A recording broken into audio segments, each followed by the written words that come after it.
A lot of horse racing action up and down the country this afternoon. We've got someone else looking up for our prices. Luke Elder, you'll get to meet him in the second part. He'll give us the rundown on the sort of best prices and the horses that are being backed, which is very important here on a Saturday afternoon later on, especially Ayr, which is a big meeting coming up. Let's take a quick review of the week's news, and you've got some jumping news for us all, Catherine, haven't you? Yeah. I'd hope so, anyway. Yeah. I was confirmed this week that Fleming Star is to leave Peter Casey's yard to go to Tony Martin. Obviously, it's a decision that's kind of divided opinion. I think it is a huge shame for Peter Casey to lose Fleming Star. In the way I see it, he did absolutely nothing wrong by the horse. Obviously, the owner pays the bills, the owner calls the shots. But it's a desperate shame. Obviously, news breaking that Connor, obviously second favourite for the champion hurdle, is maybe going to start his campaign in the Irish Cesarewitch.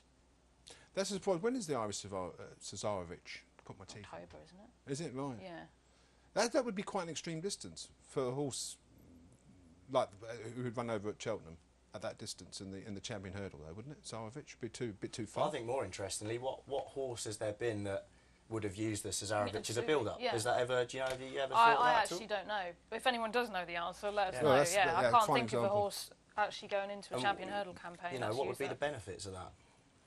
I'm surprised that that's the stepping stone, but they know what they're doing. So, but it's very, very interesting because they did actually initially rule out the summer flat campaign. Obviously, the season before he won the Triumph, he had a summer flat campaign. Ruled that out for this term, and then sort of coming back into Cesarewitch. So, yeah. And obviously, this week there was a memorial for Sir Henry Cecil. Yeah. Obviously, his career in horse racing spans back in many decades. I mean, ultimately 75 winners at Royal Ascot, 25 British Classic winners, 114 Group 1 winners, and 10 times champion trainer. How do you know all that? I've got it written down. But I mean, on a serious note, I mean, he was the ultimate professional and top trainer, wasn't he? And you know, I remember growing up with things like slip anchor and reference point, and you know, in relation to the trainer, I mean, he did train some great horses, and obviously went for that difficult period as well, didn't he? And then we had Frankel. I mean, what an animal Frankel was. And you say he trained great horses. You know, you think of Cecil, you think of just, you know, the Group 1 to Group 2 horses that he trained. I think the reason for that is, and I've been, you know, reading the biography of Cecil recently, and he actually, you know, he was a man that didn't like handicaps. He didn't like the whole system of handicapping. You know, shall I run my horse over a mile so it gets a lower grade and then step it up to 1 mile 4 handicap? He didn't like that. He thought, I'm going to do what's best for the horse. By doing that, he almost got the best out of the horse. And I think he was that man that almost listened to the horse. And, you know, you saw with Frankel, he had the press on his back. When's he going to run 1.5 miles? Is he going to step him up to a mile 2? I think that's a good point. It was the feel that he had, so he was a bit bemused by science and test tubes and all that. Just be able to look at a horse and look in its eye and just know instinctively what to do and how it was. And that's that's something you can't learn. Yeah, that's absolutely right. He called his horses, he called them his friends. Yeah. It was, I mean, he listened to what the horse told him.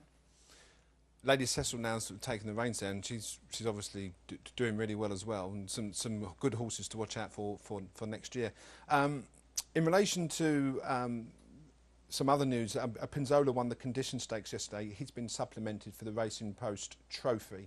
That's a horse trained by Godolphin. I think it's Appleby. Someone might correct me if I'm wrong. Yeah, no, I believe. Did he just get he just won on the line yesterday? Yeah, absolutely. Yeah. So that's quite an interesting supplementation because they were originally going to place that horse next year. So putting that in the Racing Post. And today, a pensioner from West Midlands will bid to win £200,000 when going for selection in the Ayr Gold Cup. So hopefully, we can help that pensioner along, right? Well, I don't know. I think this Ayr Gold Cup. I mean, what's the field?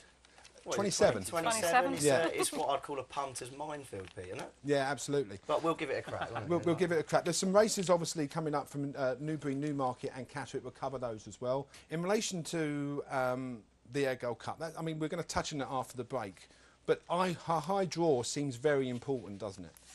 I disagree. You disagree? Yeah, I do. I don't think it's very much that you need the high draw.